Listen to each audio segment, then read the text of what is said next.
Young's modulus के बारे में तो बच्चों हम भरपूर बात कर चुके हैं, लेकिन सॉलिड्स में एक और इलास्टिसिटी कोफिशिएंट काफ़ी महत्वपूर्ण होता है बच्चों, वो है मॉडुलस ऑफ रिजिडिटी। क्या होता है हम समझते हैं। ये देखिए साहब, आपके पास में एक क्यूब है कुछ इस तरह से बच्चों, ये एक क्यूब है और इस क्यूब को साहब हमने कुछ इस प्रकार से रखा कि इसकी जो बॉटम वाली जो फेस आपको जो दिखाई दे रही है बच्चों, ये जो बॉटम वाली फेस है इसको हमने बिल्कुल फिक्स रखा। ये बिल्कुल फिक्स्ड है बच्चों, ये मोशन नहीं कर रही।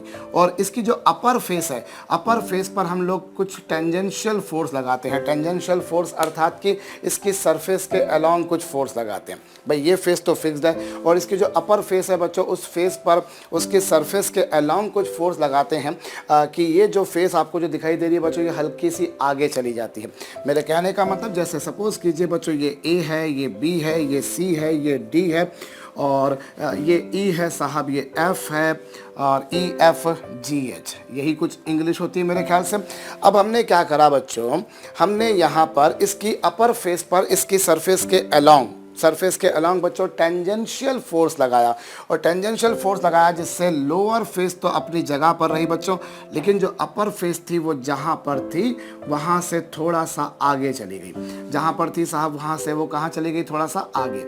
जैसे कि ये देखिए साहब, इस तरह से कुछ अपर फेस जो है वो थोड़ी सी आगे सरक गई।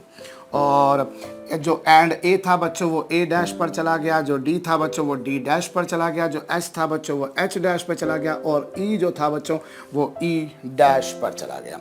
भाई डी खसक कर यहाँ पहुँच गया, ए खसक कर वहाँ पहुँच गया, ई कहाँ पहुँच गया और एच कहाँ चला गया। मेरे ख्याल से आप लोग समझ चुके हैं बच्चों। और इस तरीके से इनमें जो एंगुलर डिस्प्लेसमेंट आया, जो कोणीय विस्थापन आया बच्चों, वो आया थीटा का। एंगुलर डिस्प्लेसमेंट कितने का आ गया बच्चों, थीटा का। तो ये जो एंगुलर डिस्प्लेसमेंट आया है, जो कोणीय विस्थापन जिसमें आ चुका बच्चों, इससे हम लोग कहा करते हैं शीयर स्ट्रेन। इससे हम लोग क्या नाम देते होते हैं बच्चों, शीयर स्ट्रेन। हिंदी में कहा जाता है बच्चों इससे अपरूपण विकृति। स्ट्रेन को विकृति कहते हैं आप जानते हैं, और शीयर को बच्चों कहते होते हैं अपरूपण। तो अपरूपण विकृति जो आई बच्चों वो कितनी आई, वो यहाँ पर शीयर स्ट्रेन जिसे आप लोग एस से रिप्रेजेंट किया करते हैं स्ट्रेन को, वो यहाँ पर आ रही है बच्चों थीटा के बराबर, that is equals to theta. और सपोज कीजिए कि इस तरीके से इसमें जो डिस्प्लेसमेंट आ गया वो एक्स का आ गया, और ये जो क्यूब आपने लिया था बच्चों, इसकी जो एज लेंथ है वो हमने सपोज कर ली ए।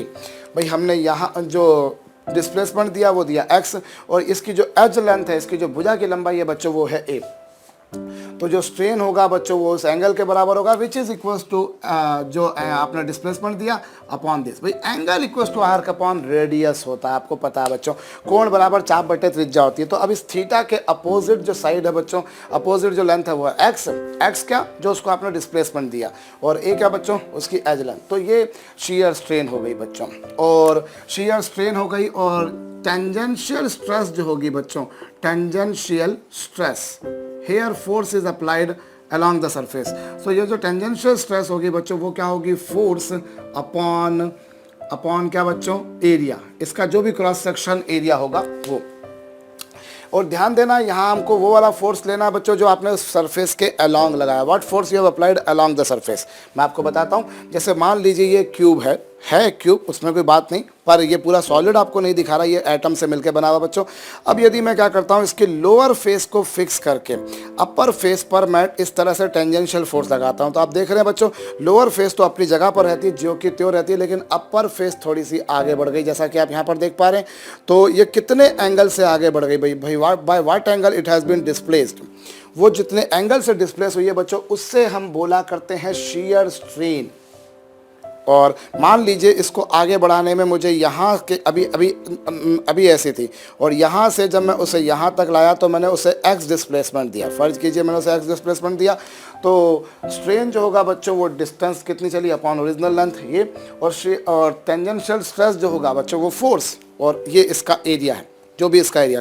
आपको वो वाला फोर्स लेना जो इसके सरफेस के अलोंग है। फर्ज कीजिए अगर फोर्स आपने इसके सरफेस के अलोंग ना लगाया हो, इमेजिन कीजिए कि अगर ये जैसे सरफेस थी, ये अपर वाली फेस थी बच्चों, और आपने अगर फेस इसके अलोंग नहीं लगाया, मान लीजिए कुछ एंगल पे लगाया, सपोज कीजिए थीटा एंगल पे लगाया, सो आपको फोर्स का वो कंपोनेंट देखना जो अलोंग द फेस लगाया गया हो।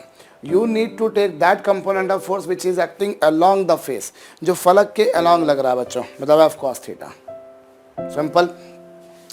तो shear strain जो आएगा बच्चों वो आएगा कुछ इतना, और shear stress जो आएगा बच्चों वो फोर्स अपॉन एरिया आ जाएगा।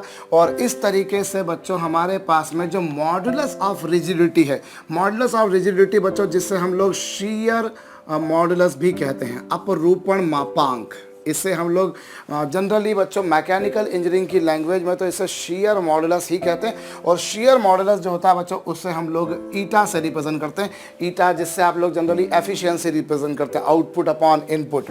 एनीवेज, सो shear मॉडुलस या मॉडुलस ऑफ रिजिडिटी या कोफिशिएंट ऑफ रिजिडिटी जो होगा बच्चों वो क्या होगा भाई, this is a sort of coefficient of elasticity, this is a sort of coefficient of elasticity बच्चों, प्रत्यास्थता गुणांक का ही एक प्रकार है।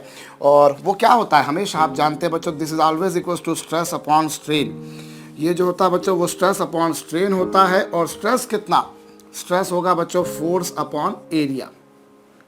और फोर्स का कौन सा कंपोनेंट लेना है, विच is acting along the face, जो अलोंग द फेस लग रहा है।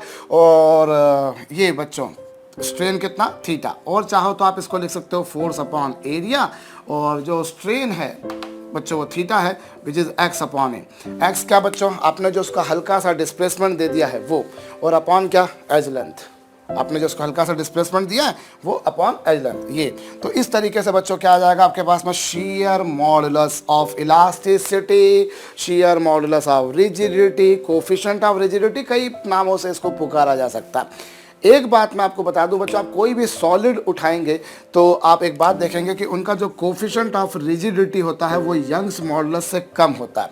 Always it is less than, जो है बच्चों ये हमेशा इससे कम होता है। आप कोई भी सॉलिड का उठाइए तो वाई ज़्यादा मिलेगा, और सिग्मा आपको, रो आपको जो मिलेगा, रो बोल रहा हूँ बार बार, सॉरी, ईटा जो मिलेगा बच्चों वो कम मिलेगा। मतलब ये होता है कि किसी भी सॉलिड को की लेंथ को बढ़ाना घटाना थोड़ा सा डिफिकल्ट होता है, लेकिन उसकी एक फेस को फिक्स करके दूसरी फेस को डिस्प्लेस करना बच्चों आसान होता है।